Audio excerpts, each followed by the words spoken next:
Wabarakatuh. Jumpa kembali teman-teman para pejuang ASN. Hari ini kita akan melakukan simulasi ya teman-teman, atau latihan soal untuk P3K kompetensi teknis penata layanan operasional bagian ke-7 teman-teman. Jadi nanti bagian ke-7 ini akan ada 30 soal ya untuk kita lakukan simulasi atau kita lakukan latihan ya. Jadi sebanyak 30 soal. Baiklah teman-teman, jadi kompetensi teknis ini ya, itu untuk menilai penguasaan, pengetahuan, dan kemampuan teknis jabatan yang dilamar sesuai dengan standar jabatan. Nah, itu kaitannya dengan kompetensi teknis. Jadi untuk menilai tentang penguasaan pengetahuan ya dan kemampuan teknis kita ya sesuai dengan formasi atau jabatan yang kita lamar. Baiklah, kita langsung saja simulasi soal yang pertama. Tugas utama seorang penata layanan operasional P3K di instansi pemerintah adalah A. Melakukan tata kelola layanan teknis sesuai dengan prosedur dan ketentuan yang berlaku. B. Membuat kebijakan prosedur dalam layanan. C. Menetapkan anggaran keuangan untuk setiap proyek pemerintah. D. Menjalankan fungsi legislatif di pemerintahan. Atau E. Mengembangkan teknologi informasi untuk mendukung aktivitas organisasi. Jawabannya adalah kita lihat jawabannya. Yang benar adalah yang A, teman-teman ya. Pembahasan fungsi tugas ya utama seorang penata layanan operasional adalah melakukan tata kelola layanan teknis sesuai dengan prosedur dan ketentuan yang berlaku. Jadi salah satu ya tugas utama dari penata layanan operasional yaitu melakukan tata kelola layanan teknis ya sesuai dengan prosedur dan ketentuan yang berlaku. Jadi jawabannya yang A, teman-teman ya. Salah satu tugas utamanya adalah ini ya, melakukan tata kelola layanan teknis sesuai dengan ketentuan atau prosedur yang berlaku. Oke, selanjutnya, dalam pengelolaan layanan publik, hal apa yang paling penting bagi seorang penata layanan operasional? A. Menerapkan sistem yang rumit agar layanan lebih eksklusif. B. Memastikan layanan publik mudah diakses oleh masyarakat. C. Menetapkan standar yang tinggi tanpa mempertimbangkan kondisi lapangan. D. Menyediakan layanan hanya untuk kalangan tertentu. Atau E. Memberikan kemudahan layanan untuk kelas VIP. Jawabannya adalah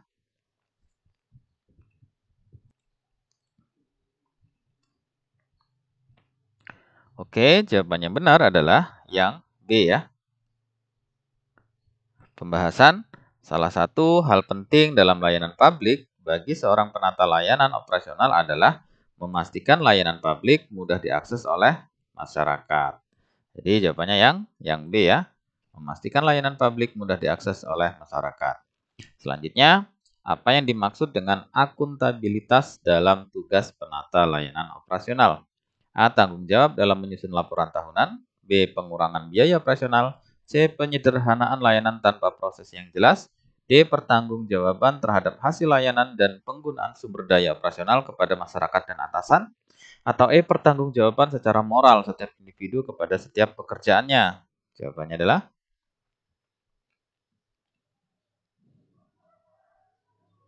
kita lihat jawaban yang benar adalah yang D ya.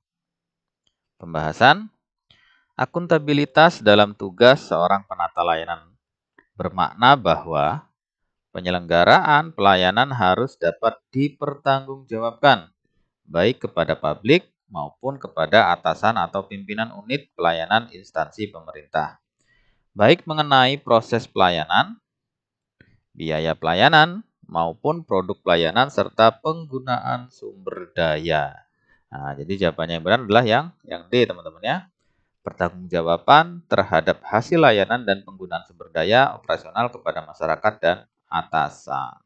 Jadi jawabannya yang D ya. Selanjutnya, dalam pelaksanaan tugasnya, penata layanan operasional harus memperhatikan aturan yang berlaku, yaitu A. Prosedur, peraturan, dan kebutuhan masyarakat. B. Hanya kebijakan internal instansi. C. Hanya kebijakan anggaran yang tersedia. D. Kebijakan pengurangan waktu layanan. Atau E. Kebijakan dalam memberikan antrian layanan. Jawabannya adalah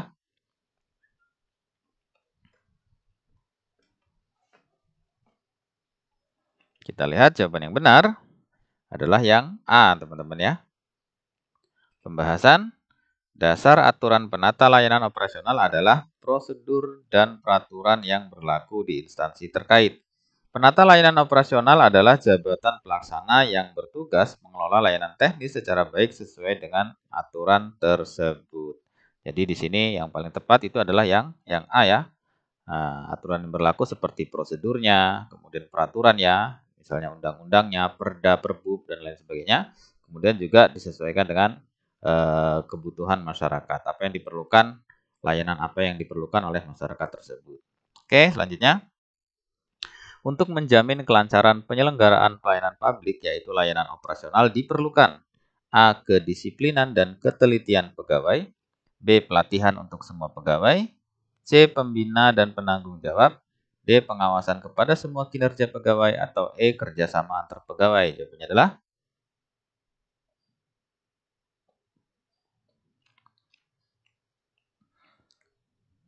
kita lihat jawabannya.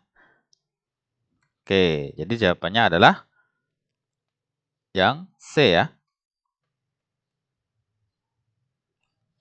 Pembahasan untuk menjamin kelancaran penyelenggaraan pelayanan publik diperlukan pembina dan penanggung jawab. Gitu. Jadi yang diperlukan adalah ada pembinanya, kemudian ada yang bertanggung jawab atas pelayanan tersebut. Selanjutnya, dalam menghadapi perubahan kebijakan pemerintah, apa yang harus dilakukan seorang penata layanan operasional? A. Menolak kebijakan baru jika dirasa terlalu sulit. B. Mengabaikan kebijakan tersebut dan tetap menggunakan sistem lama. C. Beradaptasi dengan cepat dan menyesuaikan operasional sesuai kebijakan baru. D. Menunda penerapan kebijakan hingga kondisi lebih stabil. Atau E. Bekerja sama antar pegawai dan mengabaikan kebijakan baru. Jawabannya adalah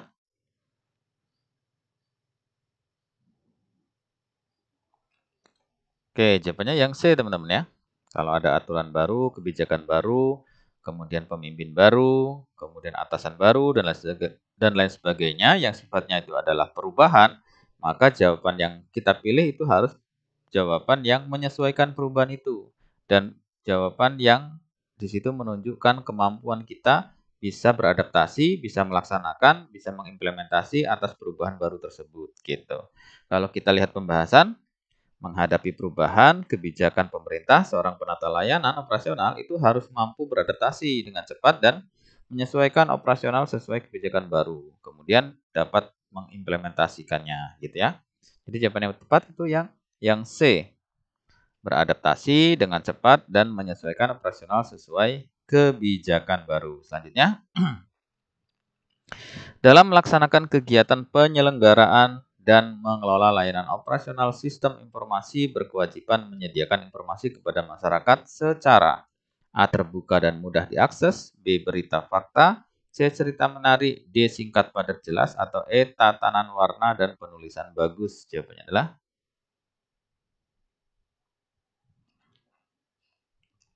ya, kita lihat jawabannya yang A ya. Pembahasan informasi yang terbuka dan mudah diakses berdampak pada terjaminnya sebuah kepastian, peningkatan mutu dan kemudahan layanan publik bagi masyarakat, meningkatkan transparansi dan akuntabilitas serta partisipasi masyarakat dalam pengambilan sebuah kebijakan.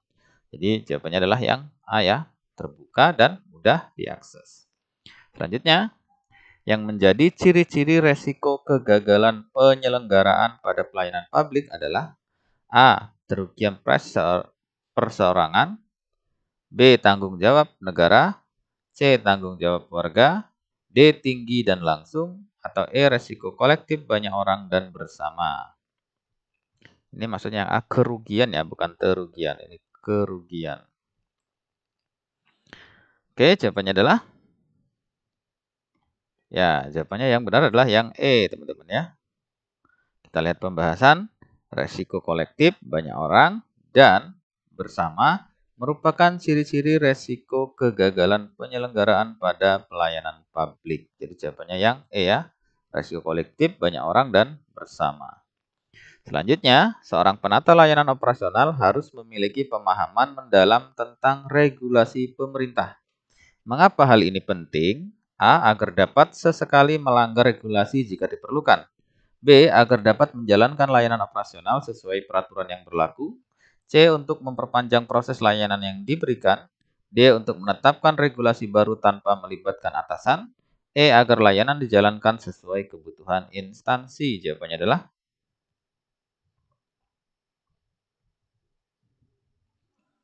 ya, kita lihat jawabannya yang B ya. Pembahasan penata layanan operasional harus memiliki pemahaman mendalam tentang regulasi pemerintah.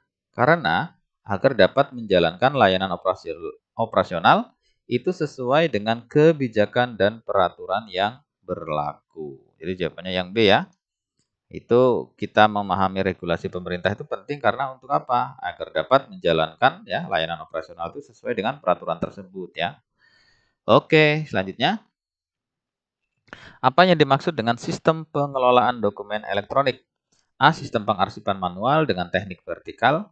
B. Sistem pengaturan jadwal layanan pada instansi pemerintah. C. Sistem untuk mengelola dokumen secara digital. D. Sistem pencatatan keuangan pada aplikasi internal instansi. Atau E. Sistem manajemen waktu tunggu layanan. Jawabannya adalah kita lihat jawaban yang benar adalah ya yang C ya. Pembahasan sistem pengelolaan dokumen elektronik adalah perangkat lunak yang digunakan untuk mengatur, menyimpan, membuat, dan melacak dokumen dan file elektronik. Hal tersebut dapat membantu karyawan untuk mengakses dan menemukan informasi yang diperlukan dengan mudah.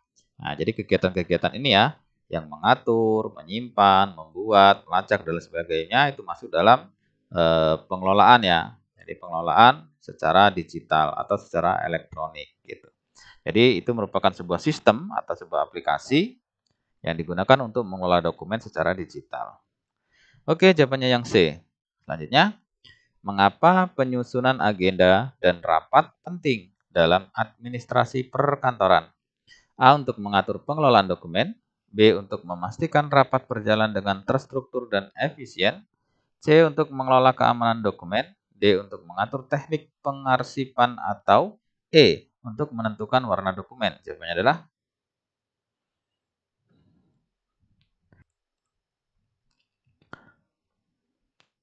kita lihat jawaban yang benar. Yang B ya. Pembahasan penyusunan agenda dan rapat penting dalam administrasi perkantoran agar rapat dapat berjalan dengan terstruktur dan efisien. Karena agendanya sudah jelas ya, sehingga step by step-nya itu sudah dapat mengatur daripada jalannya rapat itu sendiri. Sehingga jalan rapat dia dengan terstruktur dan efisien. Yang B. Yang 12, apa kepanjangan dari SPBE? Adalah A. Sistem pelayanan berbasis elektronik. B. Sistem pelayanan berbasis e-government. C. Syarat pelayanan berbasis elektronik. D. Sistem pemerintahan berbasis elektronik. Atau E. Standar pelayanan berbasis e-government. Jawabannya adalah SPBE ya. Kita lihat. Ya, jawabannya yang D teman-teman ya. Ingat-ingat, SPBE itu adalah sistem pemerintahan berbasis elektronik. Jadi sistem pemerintahan berbasis elektronik itu SPBE. Jadi jawabannya yang D ya. Selanjutnya, sinergi yang kuat antara instansi pemerintah pusat dan pemerintah daerah menjadi persyaratan untuk mencapai SPBE yang terpadu dan menyeluruh. Arah kebijakan, strategi, dan peta rencana strategis SPBE dijabarkan ke dalam 4 area berikut, kecuali A. Tata kelola SPBE. B. Layanan SPBE. C. Teknologi informasi dan komunikasi. D. Sumber daya manusia SPBE. Atau E. Anggaran SPBE. Jawabannya adalah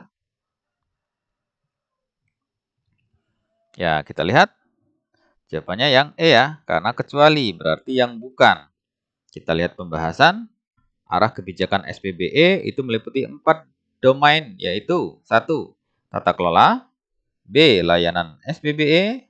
3, teknologi informasi dan komunikasi. Dan terakhir adalah sumber daya manusia. Jadi yang bukan itu adalah yang anggaran. Jadi yang E ya. Selanjutnya, pembangunan dan pengembangan infrastruktur SPBE nasional harus didasarkan pada A. Arsitektur SPBE nasional, B. Infrastruktur SPBE nasional, C. Peta rencana SPBE nasional, D. Rencana induk SPBE nasional, atau E. Pusat data SPBE nasional. Jawabannya adalah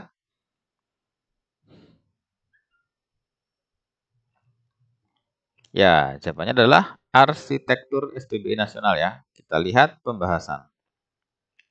Pembangunan dan pengembangan infrastruktur atau sistem pemerintahan berbasis elektronik atau SPBE nasional itu harus didasarkan pada arsitektur SPBE instansi pusat dan arsitektur SPBE pemerintah daerah. Jadi jawabannya adalah arsitektur SPBE nasional. Yang A ya.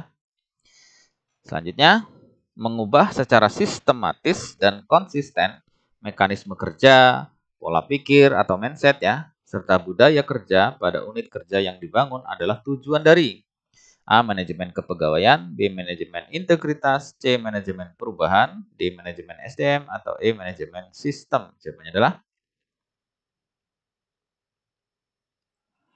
ya, kita lihat. Ya, jawabannya yang C, teman-teman ya. Kalau teman-teman misalnya tidak ngerti ya atau tidak paham kaitannya dengan definisi dan lain sebagainya atau tujuan, biasanya jawabannya itu kata kuncinya ada di soalnya. Seperti ini ya. Ini kata kuncinya misalnya mengubah ya.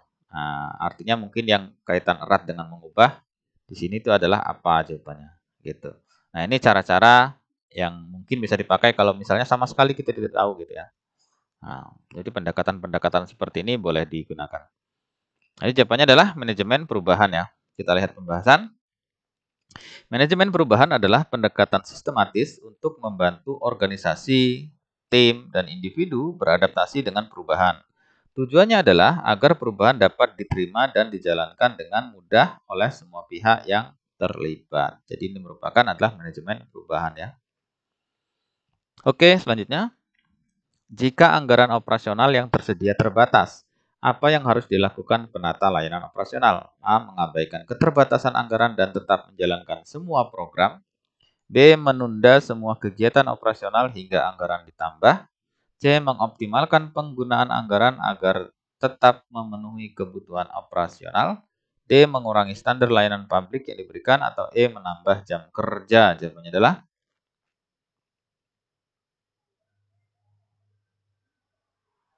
ya, kita lihat.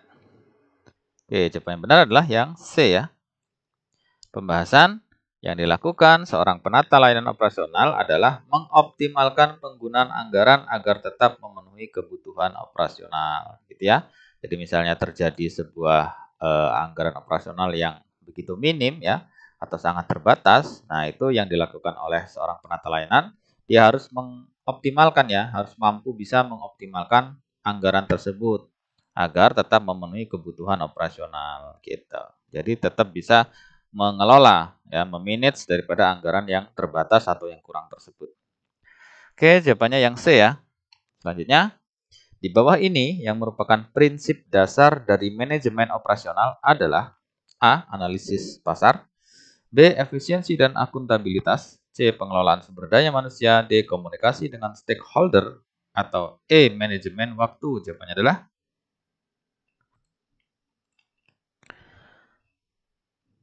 kita lihat jawabannya benar. Ya, yang B ya. Prinsip-prinsip dasar di pembahasan ya, prinsip-prinsip dasar manajemen operasional itu adalah yang pertama, realitas, kemudian akuntabilitas, memanfaatkan data, aturan efisiensi. Tujuannya adalah untuk mencapai efisiensi, efektivitas, dan tujuan bisnis yang telah ditetapkan. Jadi jawabannya adalah yang B ya, efisiensi dan akuntabilitas. Selanjutnya, apa yang dimaksud dengan perencanaan kapasitas dalam konteks layanan operasional? A. Merencanakan jumlah produk yang akan dijual. B. Menentukan jumlah sumber daya yang diperlukan untuk memenuhi permintaan. C. Meningkatkan kecepatan layanan. D. Mengelola hubungan dengan pelanggan. Atau E. Menambah jumlah pegawai dan divisi layanan. Jawabannya adalah Ya, kita lihat siapa yang benar adalah yang B ya. Pembahasan perencanaan kapasitas layanan adalah proses strategis untuk mengalokasikan sumber daya yang dibutuhkan untuk memenuhi permintaan pelanggan. Perencanaan kapasitas layanan juga dikenal sebagai perencanaan sumber daya atau perencanaan tenaga kerja strategis. Gitu. Jadi jawabannya yang B ya, menentukan jumlah sumber daya yang diperlukan untuk memenuhi permintaan. Selanjutnya, manakah yang termasuk dalam proses pengelolaan operasional? A. Perencanaan dan pengendalian. B. Pengadaan infrastruktur layanan. C. Desain layanan. D. Analisis kebutuhan layanan. Atau E. Manajemen keuangan. Jawabannya adalah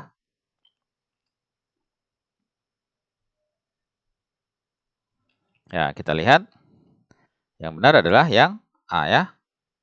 Pembahasan proses pengelolaan operasional yang termasuk dalam manajemen operasional itu adalah perencanaan, pengorganisasian, pengarahan, dan pengendalian. Jadi yang termasuk dalam proses pengelolaan operasional itu adalah perencanaan dan pengendalian. Oke, jawabannya yang A. Selanjutnya, apa tujuan dari perencanaan penjadwalan dalam layanan operasional? A. Menjaga produktivitas tetap tinggi. B. Mengurangi biaya gaji karyawan. C. Mengoptimalkan waktu kerja dan proses operasional. D. Meningkatkan kepuasan pelanggan. E. Meningkatkan pendapatan pegawai. Jawabannya adalah ya, jawabannya yang C ya. Pembahasan salah satu tujuan dari perencanaan penjadwalan dalam layanan operasional adalah mengoptimalkan waktu kerja dan proses operasional. Jadi jawabannya yang C ya. Mengoptimalkan waktu kerja dan proses operasional. Selanjutnya, dalam upaya meningkatkan kualitas layanan, Dinas Kependudukan dan Catatan Sipil Kabupaten A melakukan analisis data transaksi layanan selama 5 tahun terakhir. Analisis menunjukkan bahwa 40% keluhan masyarakat terkait dengan lamanya waktu pemrosesan dokumen. Jika Anda diminta untuk memberikan rekomendasi berbasis data untuk mengatasi masalah ini, pendekatan yang paling tepat itu adalah A. Menambah jumlah pegawai front office untuk mempercepat proses pelayanan. B. Melakukan otomatisasi proses verifikasi dokumen menggunakan teknologi. C. Membatasi jumlah layanan yang diberikan per hari untuk mengurangi beban kerja. D. Memperpanjang jam kerja kantor untuk mengakomodasi lebih banyak layanan. Atau E. Mengalihkan semua layanan ke platform online tanpa opsi tatap muka. Jawabannya adalah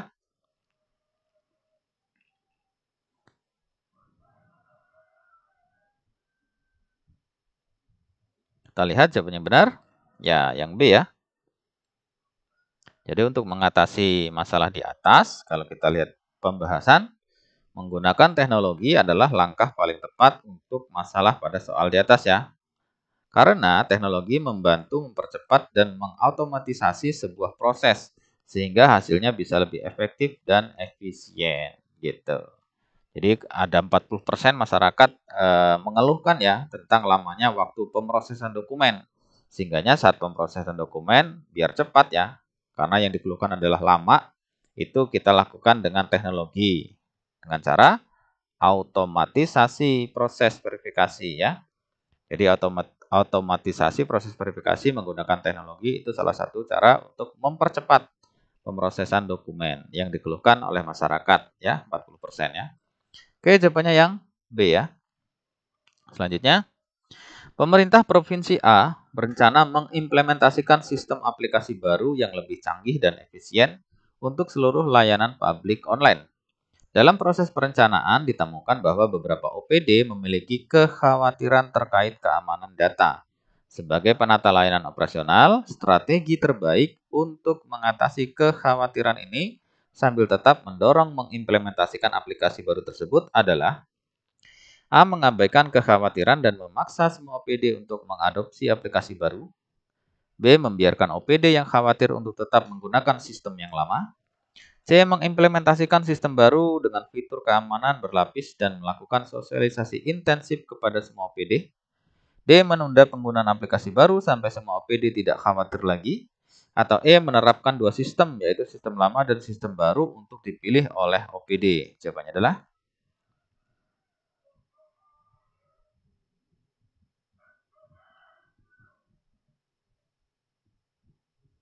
kita lihat jawaban yang benar adalah ya yang C tentunya ya teman-teman ya.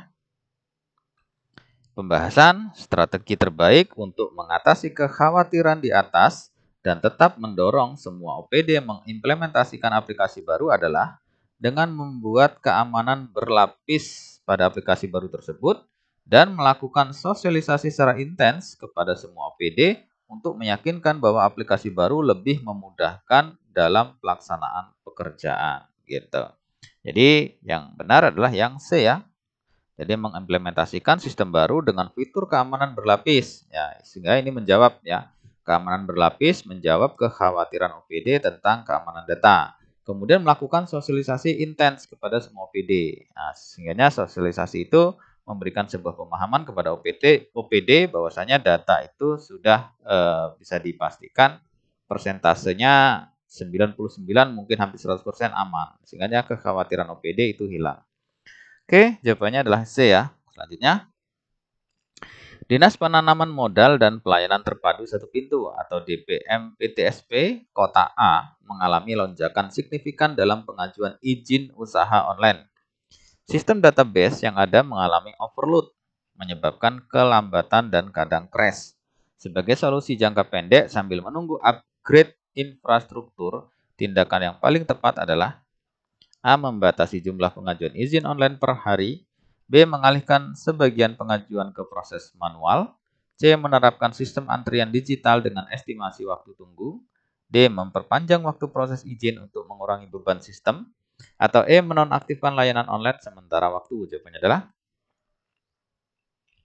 ini masalahnya overload ya. Karena banyaknya pengajuan permohonan izin secara online.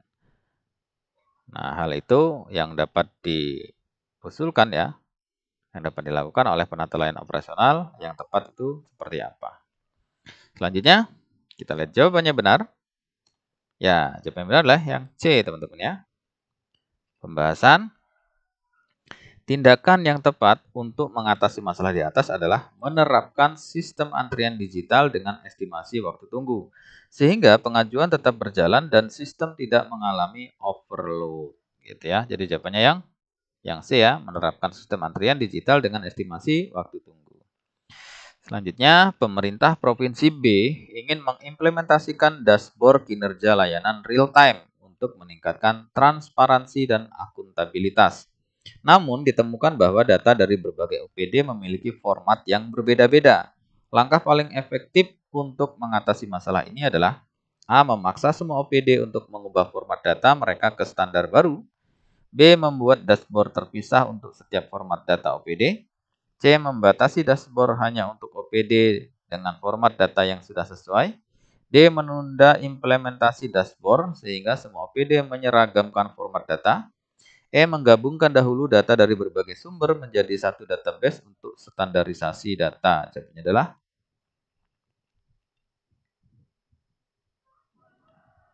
kita lihat jawaban yang benar. Ya, yang E ya. Pembahasan. Format data yang berbeda-beda, OPD dilakukan proses penggabungan dahulu data tersebut menjadi satu database untuk standarisasi data. Kemudian baru diimplementasikan untuk menunjang dashboard kinerja layanan secara real time. Jadi data-data yang disajikanlah oleh semua OPD dengan berbagai format yang berbeda. Nah, itu harus digabungkan dahulu ya data tersebut ya.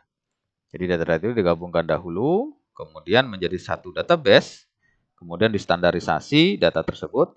Setelah terstandarisasi semua, baru bisa disajikan dalam bentuk dashboard kinerja layanan real time. Oke? Jadi jawabannya yang E ya. Digabungkan data dulu menjadi satu database untuk distandarisasi. Selanjutnya, Dinas Kesehatan Kabupaten B menghadapi tantangan dalam mengintegrasikan data pasien dari berbagai puskesmas dan rumah sakit untuk pelaporan kinerja layanan kesehatan. Beberapa fasilitas kesehatan menggunakan sistem elektronik, sementara yang lain masih manual. Solusi paling efektif untuk mengatasi masalah ini adalah A. Mewajibkan semua fasilitas kesehatan untuk beralih ke sistem elektronik dalam waktu 1 bulan. B. Membuat tim khusus untuk menginput data manual ke sistem elektronik pusat. C. Mengembangkan aplikasi baru, API Gateway ya, dengan kemampuan input data manual dan integrasi otomatis. D. Menerapkan sistem pelaporan terpisah untuk fasilitas manual dan elektronik. E. Menunda pelaporan kinerja hingga semua fasilitas menggunakan sistem yang sama. Jawabannya adalah,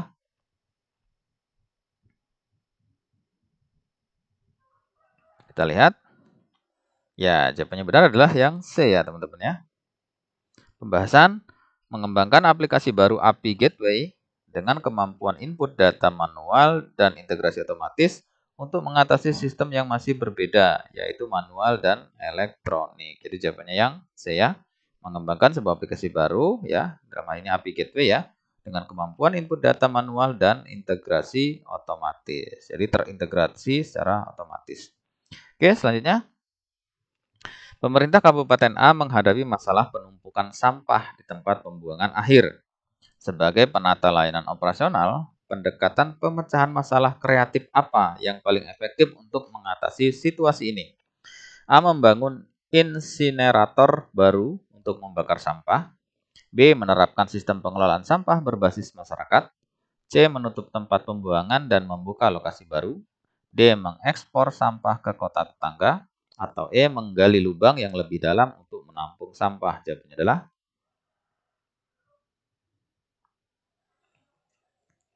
kita lihat jawabannya benar adalah yang B teman-teman ya. Kita lihat pembahasan.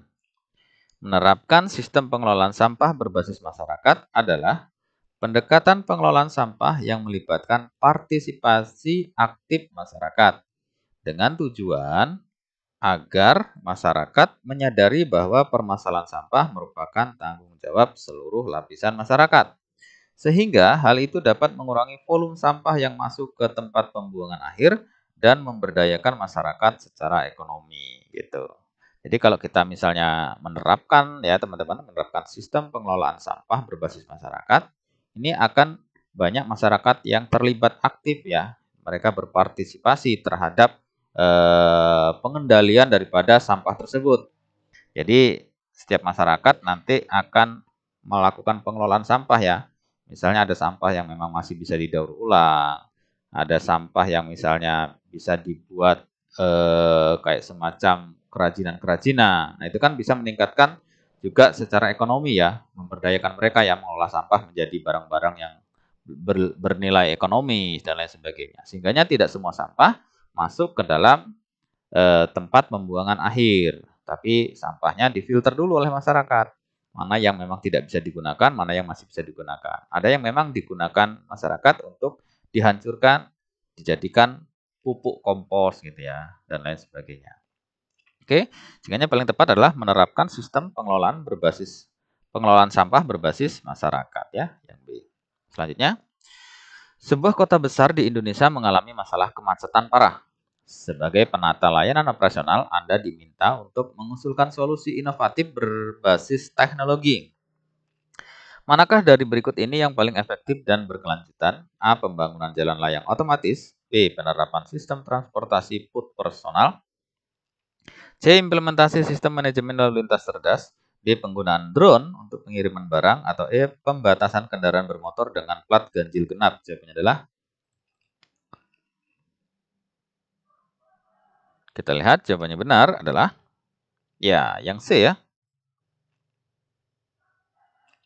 Pembahasan sistem manajemen lalu lintas cerdas ya atau smart traffic management merupakan solusi inovatif berbasis teknologi yang memanfaatkan perangkat keras dan lunak untuk meningkatkan keselamatan dan kelancaran lalu lintas. Gitu. Jadi smart traffic management atau sistem manajemen lalu lintas cerdas yang C ya. Penggunaan atau implementasi sistem manajemen lalu lintas cerdas yang C. Selanjutnya, salah satu kompetensi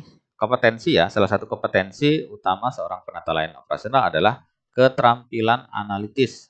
Mengapa keterampilan ini penting? A. Untuk membantu menganalisis data dan membuat keputusan berdasarkan informasi yang valid.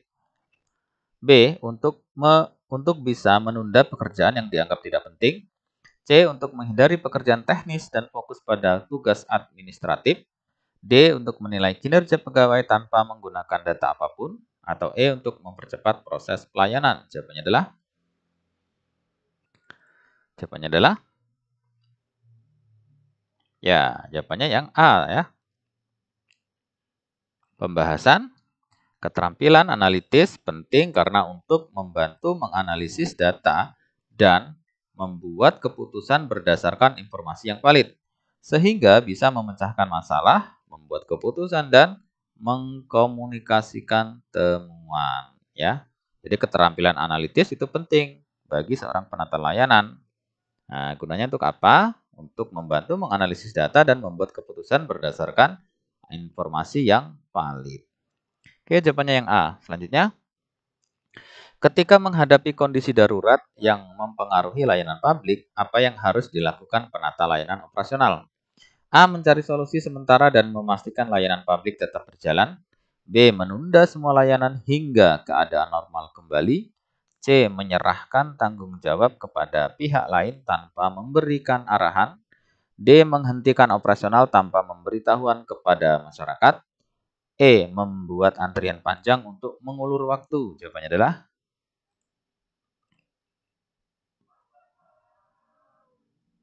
oke, kita lihat.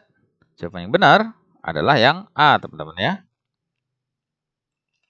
Pembahasan ketika menghadapi kondisi darurat yang mempengaruhi layanan publik, seorang penata layanan operasional harus dapat mencari solusi sementara dan memastikan publik tetap berjalan ya, atau memastikan pelayanan publik itu tetap berjalan gitu. Jadi yang A ya.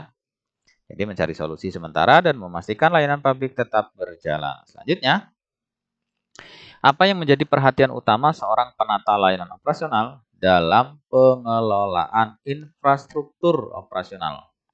A. Meningkatkan penggunaan teknologi tanpa memperhatikan kesiapan pengguna. B. Menjamin bahwa semua fasilitas dan perangkat operasional selalu dalam kondisi baik. C. Mengurangi biaya perawatan fasilitas meskipun kualitasnya menurun. D. Membeli infrastruktur baru setiap kali ada kerusakan kecil. Atau E. Menjamin semua divisi dalam keadaan tidak kosong. Jawabannya adalah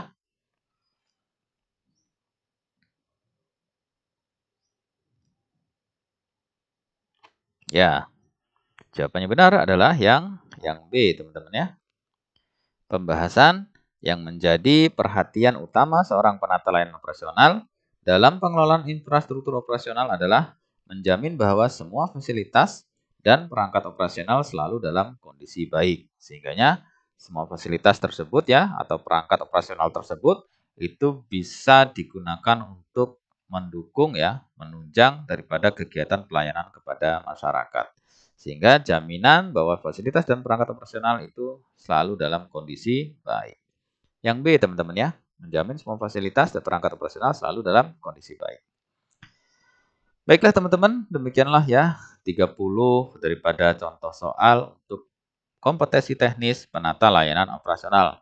Mudah-mudahan dengan seringnya kita berlatih ya untuk memahami soal-soal tentang penata layanan operasional, itu bisa mengupgrade diri kita, menambah pengetahuan kita, sehingga saat ujian nanti kita sudah mampu menjawab soal-soal dengan baik.